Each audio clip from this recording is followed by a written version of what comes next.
ವ್ಯಾಸ TV ವೀಕ್ಷಕರಿಗೆ ನಮಸ್ಕಾರಗಳು. ಇಂದಿನ ಮುದ್ರಾಯೋಗದ ಸಂಚಿಕೆಯಲ್ಲಿ ಯಾವ ವಿಶೇಷವಾದ ಮುದ್ರೆನ ಇವತ್ತಿನ ದಿನ ತಿಳಿಸ್ತಾ ಇದ್ದೀನಪ್ಪ ಅನ್ನೋದಾದರೆ, ಅದೇ ಇನ್ಸ್ಟ್ಯಾಂಟ್ ಎನರ್ಜಿನ ಕೊಡುವಂತಹ ಒಂದು ಮುದ್ರೆ ಆಗಿದೆ. ಏನದು ಇನ್ಸ್ಟ್ಯಾಂಟ್ ಎನರ್ಜಿ ಅಂದರೆ, ನೋಡಿ, ಇವತ್ತಿನ ದಿನ ಇನ್ಸ್ಟ್ಯಾಂಟ್ ಕಾಫಿ ನೋಡ್ತೀವಿ, ಇನ್ಸ್ಟ್ಯಾಂಟ್ ಫುಡ್ ನೋಡ್ತೀವಿ. ಎಲ್ಲ ಕಡೆ ಇನ್ಸ್ಟ್ಯಾಂಟ್ ಆಗಿರೋದ್ರಿಂದ ನಮ್ಮ ಮುದ್ರಾಯೋಗದಲ್ಲೂ ಸಹ ಇನ್ಸ್ಟ್ಯಾಂಟ್ ಎನರ್ಜಿ ಕೊಡುವಂತಹ ಒಂದು ಮುದ್ರೆ ಅದು ಒಳಗೊಂಡಿದೆ. ಯಾವುದಪ್ಪ ಅಂತ ಮುದ್ರೆ ಅನ್ನೋದಾದರೆ, ಅದೇ ಇನ್ಯಾವುದೂ ಅಲ್ಲ, ಪ್ರಾಣ ಮುದ್ರೆ ಅಂತನ್ಬಿಟ್ಟು. ಪ್ರಾಣ ಮುದ್ರೆ ಅಷ್ಟೊಂದು ಇನ್ಸ್ಟಂಟ್ ಎನರ್ಜಿ ಕೊಡುತ್ತಾ ಅಂದರೆ ಖಂಡಿತವಾಗಿಯೂ ಕೊಡುತ್ತೆ. ಯಾಕೆ, ಹೇಗೆ ಈ ಪ್ರಾಣ ಮುದ್ರೆ ಅನ್ನೋದು ಕೆಲಸ ಮಾಡುತ್ತೆ ಅಂದಾಗ, ನೋಡಿ, ನಮ್ಮ ದೇಹದಲ್ಲಿ ಪ್ರತಿಯೊಂದು ಸೆಲ್ಸ್ ಆಗಿರ್ಬೋದು, ಪ್ರತಿಯೊಂದು ರಕ್ತ ಪರಿಚಲನೆ ಎಲ್ಲ ಕೆಲಸ ಮಾಡ್ತಿರೋದು ಪ್ರಾಣಶಕ್ತಿಯಿಂದನೇ. ಯಾರಲ್ಲಿ ಪ್ರಾಣಶಕ್ತಿ ಅನ್ನೋದು ಹೆಚ್ಚಾಗಿರುತ್ತೋ ಅವರು ಆರೋಗ್ಯವಾಗಿರ್ತಾರೆ ಅನ್ನೋದು ನಮಗೆಲ್ಲರಿಗೂ ಗೊತ್ತಿರುವಂಥದ್ದು. ಅಷ್ಟೇ ಅಲ್ಲ, ಪ್ರಾಣಶಕ್ತಿಯಿಂದ ಕೇವಲ ಆರೋಗ್ಯ ಅಷ್ಟೇ ಅಲ್ದಿಲ್ದಿರ ಆಧ್ಯಾತ್ಮಿಕವಾಗಿ, ಲೌಕಿಕವಾಗಿ ಅವರು ಬೆಳವಣಿಗೆಯನ್ನು ಹೊಂದಿರ್ತಾರೆ. ಈ ರೀತಿಯಾಗಿ ಇರುವಂತಹ ವ್ಯಕ್ತಿಗಳಿಗೆ ಪ್ರಾಣಶಕ್ತಿ ಅನ್ನೋದು ಜಾಸ್ತಿ ಇರುತ್ತೆ.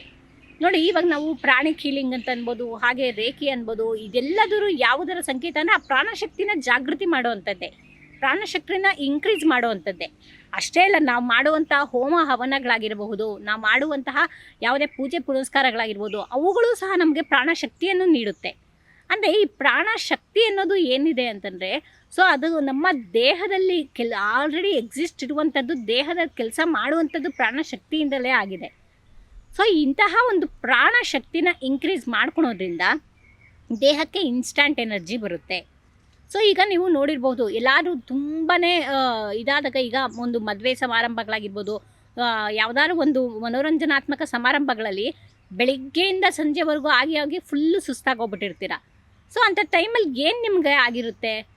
ಯೂಶಲಿ ಗ್ಲೂಕೋಸ್ ಪ್ರಮಾಣ ಅಂಥದ್ದು ಕಡಿಮೆ ಆಗಿರೋದು ಅದು ಸಹ ಒಂದು ಇದಾದರೆ, ಅಲ್ಲಿ ಪ್ರಾಣಶಕ್ತಿ ಅನ್ನೋದು ಕಡಿಮೆ ಆಗಿರುತ್ತೆ. ನೀವು ಕೆಲವ್ರನ್ನ ನೋಡ್ಬೋದು, ಎಷ್ಟು ಆರಾಮಾಗಿ ಓಡಾಡ್ಕೊಂಡಿರ್ತಾರೆ, ಎಷ್ಟೇ ಇದ್ದಾರೋ ಅವ್ರಿಗೆ ಸುಸ್ತಾಗಲ್ಲ. ಏನಪ್ಪ ಹಿಂಗೆ ಆ್ಯಕ್ಟಿವ್ ಆಗಿರ್ತಾರೆ ಅಂದರೆ ಅವ್ರ ಪ್ರಾಣಶಕ್ತಿ ಅನ್ನೋದು ಜಾಸ್ತಿ ಇರುತ್ತೆ. ಈ ಪ್ರಾಣಶಕ್ತಿ ಅನ್ನೋದು ತುಂಬಾ ಇಂಪಾರ್ಟೆಂಟು. ನಮ್ಮ ದೇಹ ಸುಸ್ಥಿರವಾಗಿ, ನಮ್ಮ ದೇಹ ಅತ್ಯಧಿಕವಾಗಿ ಸುಂದರವಾಗಿಯೋ, ಆರೋಗ್ಯಕರವಾಗಿಯೋ, ಬಲಿಷ್ಠವಾಗಿಯೋ, ದಷ್ಟಪುಷ್ಟವಾಗಿಯೂ ಇರಬೇಕು ಅಂದರೆ ಅದು ಪ್ರಾಣಶಕ್ತಿಯಿಂದಲೇ ಸಾಧ್ಯ. ಹೀಗಾಗಿ ನಮಗೆ ಏನಾದರೂ ಸುಸ್ತಾದಾಗ, ಸಡನ್ನಾಗಿ ವೀಕ್ ಆಗಿದ್ದೀವಿ ಅನಿಸಿದಾಗ, ನಮ್ಮಲ್ಲಿ ಎನರ್ಜಿನೇ ಇಲ್ಲ ಅಂದಾಗ, ಈ ಒಂದು ಪ್ರಾಣ ಮುದ್ರೆಯನ್ನು ಮಾಡಿದಾಗ ಆ ಪ್ರಾಣಶಕ್ತಿ ಅನ್ನೋದು ನಮ್ಮ ದೇಹಕ್ಕೆ ಮರುಕಳಿಸುತ್ತೆ, ಪ್ರಾಣಶಕ್ತಿ ಅನ್ನೋದು ಹೆಚ್ಚಾಗುತ್ತೆ ಅಂತಂದ್ಬಿಟ್ಟು ಈ ಪ್ರಾಣಶಕ್ತಿಯ ಒಂದು ಮಹತ್ವವಾಗಿದೆ. ಈ ಪ್ರಾಣಶಕ್ತಿಯಿಂದ ಕೇವಲ ಇಷ್ಟೇ ಅಲ್ದಿಲ್ದಿರ ನಮ್ಮಲ್ಲಿ ಇನ್ನರ್ ಥಾಟ್ಸಲ್ಲೂ ಸಹ ಒಂದು ಚೇಂಜಸ್ ಆಗುತ್ತೆ. ಕಾನ್ಫಿಡೆಂಟ್ ಬರೋದಾಗಿರಬಹುದು, ಅಥವಾ ಇನ್ನರ್ ಎನರ್ಜಿ ಬರೋ ಅಂಥದ್ದಾಗಿರಬಹುದು. ನಮ್ಮಲ್ಲಿ ಒಂದು ಎನರ್ಜಿ ಬರೋದಕ್ಕೆ ಒಂದು ಪ್ರಾಣಶಕ್ತಿ ಅನ್ನೋದು ಸಹಾಯಕಾರಿಯಾಗಿದೆ. ಹಾಗಾದರೆ ಈ ಪ್ರಾಣಶಕ್ತಿನ ಹೇಗಪ್ಪ ಮಾಡೋದು? ಈ ಪ್ರಾಣಶಕ್ತಿ ಹೇಗಿದೆ? ಬರೀ ನಾವು ಆ ಮುದ್ರೆ ಇಟ್ಕೊಂಡು ಕೂತ್ಕೊಂಡ್ಬಿಟ್ರೆ ಪ್ರಾಣಶಕ್ತಿ ಬಂದ್ಬಿಡುತ್ತಾ? ಖಂಡಿತವಾಗಿಯೂ ಇಲ್ಲ. ಅದರ ಜೊತೆಗೆ ಉಸಿರಾಟ ಅನ್ನೋದು ತುಂಬಾ ಇಂಪಾರ್ಟೆಂಟ್ ಆಗುತ್ತೆ. ಅಂದರೆ ಪ್ರಾಣಾಯಾಮವನ್ನು ಆ ಒಂದು ಪ್ರಾಣ ಮುದ್ರೆಯಲ್ಲಿ ಸೇರಿಸಿದಾಗ ಪ್ರಾಣಶಕ್ತಿ ಅನ್ನೋದು ಜಾಗೃತಿ ಆಗುತ್ತೆ. ಅದು ಹೇಗೆ ಮಾಡೋದು, ಹೇಗೆ ನಮ್ಗೆ ಇನ್ಸ್ಟಂಟ್ ಎನರ್ಜಿನ ತೊಗೊಳೋದು ಅನ್ನೋದನ್ನ ನಾವು ನೋಡೋಣ ಬನ್ನಿ. ಮೊದಲಿಗೆ ನಿಮ್ಮ ಕೈಗಳಲ್ಲಿ, ಈ ಒಂದು ಕೈಗಳಲ್ಲಿ 2 ಬೆರಳುಗಳು ಏನಿದೆ, ಈ ಉಂಗುರದ ಬೆರಳು, ಹಾಗೆ ಈ ಕಿರು ಬೆರಳು ಏನಿದೆ, ಇದನ್ನು ಅಗ್ನಿತತ್ವದ ಹೆಬ್ಬೆರಳಿನಿಂದ ಈ ರೀತಿಯಾಗಿ ಇರಿಸಬೇಕು. ನಂತರ ಈ 2 ಬೆರಳುಗಳೇನಿದೆ ಇದನ್ನು ಎಂಗೇಜ್ ಆಗಿ ಇರಿಸಬೇಕಾಗುತ್ತೆ.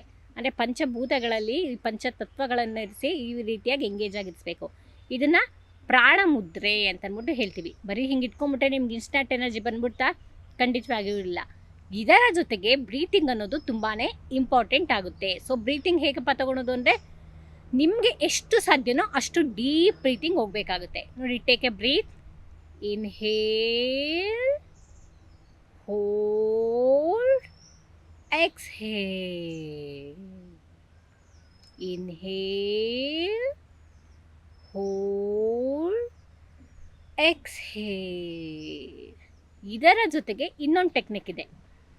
ಅದೇನಪ್ಪ ಅಂದರೆ, ನೋಡಿ, ನಮ್ಮ ಮನಸ್ಸು ತುಂಬಾ ಇಂಪಾರ್ಟೆಂಟು. ಮನಸ್ಸನ್ನೋದು ಈ ಪ್ರಾಣಶಕ್ತಿಯೊಂದಿಗೆ, ಅಂದರೆ ಈ ಒಂದು ಪ್ರಾಣ ಮುದ್ರೆಯೊಂದಿಗೆ, ಬ್ರೀತಿಂಗ್ ಒಂದಿಗೆ ಫುಲ್ ಇನ್ವಾಲ್ವ್ ಆದಾಗ ನಿಮ್ಮ ಬಾಡಿ ಫುಲ್ಲಾಗಿ ಎನರ್ಜೈಸ್ಡ್ ಆಗುತ್ತೆ. ಕೇವಲ ನೀವು ಮನಸ್ಸನ್ನೆಲ್ಲೋ ಇಟ್ಕೊಂಡು, ಬ್ರೀತಿಂಗ್ ಎಲ್ಲೋ ಆಡ್ಕೊಂಡು, ಏನೋ ಕೈಯಲ್ಲಿ ಈ ರೀತಿ ಇಟ್ಕೊಂಡ್ರೆ ಪ್ರಾಣಶಕ್ತಿ ಅನ್ನೋದು ಜಾಗೃತಿ ಆಗೋದಿಲ್ಲ. ಪ್ರಾಣಶಕ್ತಿ ಅನ್ನೋದು ಜಾಗೃತಿ ಆಗಬೇಕು. ಆ ಟೈಮಲ್ಲಿ ನಿಮಗೆ ತುಂಬ ಸುಸ್ತಾಗ್ತಾ ಇರುತ್ತೆ, ತುಂಬ ನಡೆಯೋದಕ್ಕಾಗಲ್ಲ, ಏನೋ ಒಂದು ಕಳ್ಕೊಂಡಂಗಿರುತ್ತೆ, ಮುಖ ಎಲ್ಲ ಬಾಡೋಗಿರುತ್ತೆ. ಅಂಥ ಟೈಮಲ್ಲಿ ನೀವು ಈ ಮುದ್ರೆನ ವಿತ್ ಬ್ರೀತಿಂಗು ವಿತ್ ಕಾನ್ಸಂಟ್ರೇಷನ್ ಆಗಿ ಈ ಮುದ್ರೆನ ಮಾಡಬೇಕಾಗಿದೆ. Take a breath, inhale, hold, exhale. ನೋಡಿ, ಇಲ್ಲಿ ಕುಂಭಕ ಅಂತ ಹೇಳ್ತೀವಿ, ಹೋಲ್ಡ್ ಅನ್ನೋದೇನಿದೆ, ಸೊ ಅದು ತುಂಬ ಇಂಪಾರ್ಟೆಂಟು. ಎಲ್ರಿಗೂ ಎಲ್ಲ ರೀತಿಯಾದ ಕುಂಭಕ ಮಾಡೋಕ್ಕಾಗಲ್ಲ, ಇನ್ಹೇಲು ಮತ್ತು ಎಕ್ಸೇಲು ಮಾಡೋಕ್ಕಾಗಲ್ಲ. ಅವರವರ ಲಂಗ್ಸ್ ಕೆಪಾಸಿಟಿ ಡಿಫ್ರೆಂಟ್ ಆಗಿರುತ್ತೆ. ನಿಮಗೆ ಎಷ್ಟು ಸಾಧ್ಯನೋ ಅಷ್ಟು ಡೀಪಾಗಿ ತೊಗೊಂಡು ಹೋಲ್ಡ್ ಮಾಡಿ ಡೀಪಾಗಿ ಬ್ರೀತ್ ಔಟ್ ಮಾಡಬೇಕಾಗುತ್ತೆ. ಸೊ ಹೀಗೆ ಮಾಡೋದ್ರಿಂದ ಪ್ರಾಣಶಕ್ತಿ ಅನ್ನೋದು ಜಾಗೃತಿ ಆಗುತ್ತೆ.